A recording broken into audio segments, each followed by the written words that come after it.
Rock with ride को subscribe कीजिए और बेल आइकॉन को क्लिक कीजिए ताकि आपको आने वाली तमाम वीडियोस की नोटिफिकेशंस मौसूल हो सकें।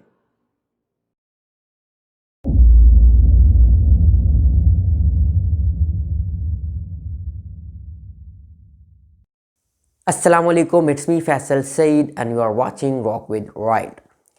मेरा ये चैनल मोटरसाइकिल और टूरिंग से रिलेटेड है। मोटरसाइकिल से रिलेटेड तमाम चीज़ें, उसकी टेक्निकल केयर हो गई, उसकी मेंटेनेंस हो गई और टूरिंग हो गई स्पेशली, जो कि मेरा एक पैशन है।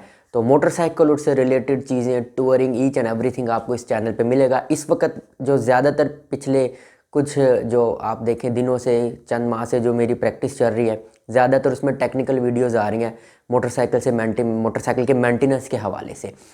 तो कुछ मेरी अपनी पर्सनल मसरूफियात की वजह से टूरिंग ज़रा मैंने पॉज की हुई है। एक उसकी वजह ये भी है कि मैं YBR पे टूर नहीं करना चाह रहा अभी, क्योंकि मैं YBR पे लॉन्ग टूर कर चुका हूँ काफ़ी। मैं अभी YBR पे नहीं करना चाह रहा, तो मैं दूसरी बाइक पे करना चाह रहा हूँ। कुछ ये भी वजह है, कुछ मेरी मसरूफियात भी हैं।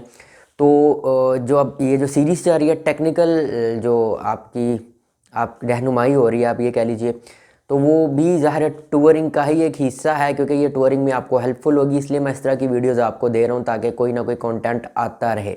इसके अलावा भी सरप्राइज़ कंटेंट भी होगा इस चैनल के ऊपर, तो स्टे ट्यून्ड आप रहिए, जो कि मोटरसाइकिल से हट के होगा, टूरिंग से हट के होगा। तो वो भी आएगा, उसकी भी एक सीरीज़ मैं चलाऊँगा। तो स्टे ट्यून्ड और सब्सक्राइब कीजिए मेरे चैनल को। और अगर आपने सब्सक्राइब नहीं किया तो कीजिए यार, वही तो कह रहा हूँ बार बार से। और मुझे इंस्टाग्राम पे भी फॉलो कीजिए, लाइक कीजिए, और मेरा पेज भी फॉलो कीजिए, लाइक कीजिए।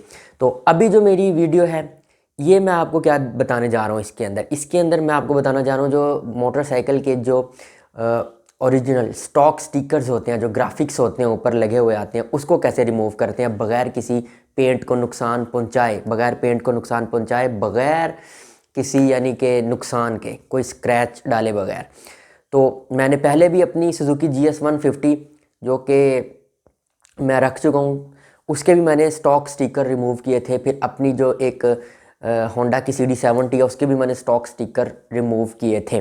पिक्चर आप देख सकते हैं, स्क्रीन पे शो हो रही होगी।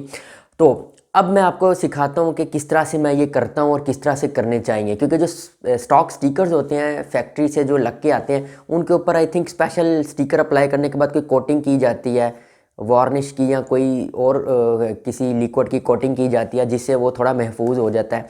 उसके ऊपर से नाखून से आप उसको नहीं उतार सकते डायरेक्टली। तो इसका बहुत ही आसान तरीका है, वो मैं आपको सिखाता हूँ। तो चलिए चलते हैं जी। तो ये वाला स्टिकर मैं रिमूव करूँगा, ठीक है। और इस स्टिकर को रिमूव करने के लिए जो हमें औजार चाहिए, क्योंकि फैक्ट्री इंस्टॉल स्टिकर होता है, ये साइडों से पेस्ट होता है, ये देखें। इसको अगर मैं नाखून से करना चाहूँगा तो ये नहीं उतरेगा आराम से। ये देखें, मैं इसको थोड़ा फोकस करके दिखाता हूँ। ये देखें, ये नहीं उतर रहा, ये देख रहे हैं, ये नाखून से नहीं उतर रहा। ये देखें, कहीं से भी मैं इसका किनारे भी इवन, क्योंकि इन्हें प्रॉपर पेस्ट किए होते हैं लगाकर, तो ये नहीं उतरते। तो फैक्ट्री इंस्टॉल जो स्टिकर्स हैं उनको उतारने का क्या तरीका है, ये मैं आपको बताता हूँ। क्योंकि इसको एक प्रॉपर तरीके से करते हैं ताकि ये पानी से किसी से उतरे ना। इसके किनारे आप देखें किस तरह से मिले हुए हैं साथ, ठीक है। तो इसके लिए आपको जो टूल चाहिए, वो इस दफ़ा टूल आपको अपने घर की ख़वातीन से लेना पड़ेगा, और वो है ये हेयर ड्रायर। ओके जी, तो जो टूल चाहिए वो आपको ये टूल चाहिए। और ये अगर आपकी अपनी बीवी से अच्छी सलाम दुआ है तो आपको ये आराम से अपनी बीवी से मिल जाएगा, और अगर नहीं है तो फिर इसकी कीमत कुछ भी हो सकती है। वो नहीं मैं बता सकता कि कीमत अब कितनी हो सकती है, तो खैर ठीक है। तो अब हेयर ड्रायर को करेंगे ऑन, ठीक है। और इसको आपने इसके ऊपर रख के माइक वाली साइड से ना बस हेयर ड्रायर से ऑन किया इसको, और ये अब रिमूव हो रहा है। ये अच्छी तरह आपने इसको गर्म कर लेना। पहले इसके किनारों को आपने गर्म करना है, ठीक है, जिससे इसकी जो यहाँ से पेस्ट होती है वो कमज़ोर पड़ जाता है, और ये सारा गर्म होकर अपना नीचे से पेस्ट छोड़ देता है, इसकी जो पेस्टिंग हुई होती है। इसको एक ही सीक्वेंस से हमने चलाना है।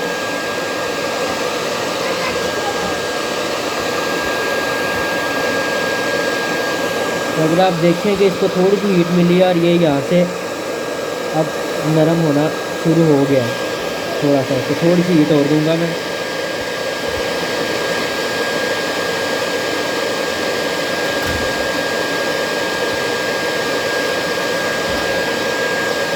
Atif,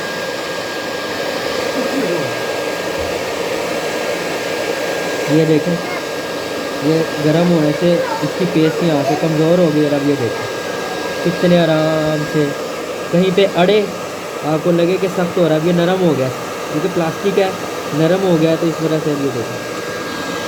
that's all I can say. अपना ख्याल रखिएगा। अल्लाह हाफ़िज़ and all the drop video.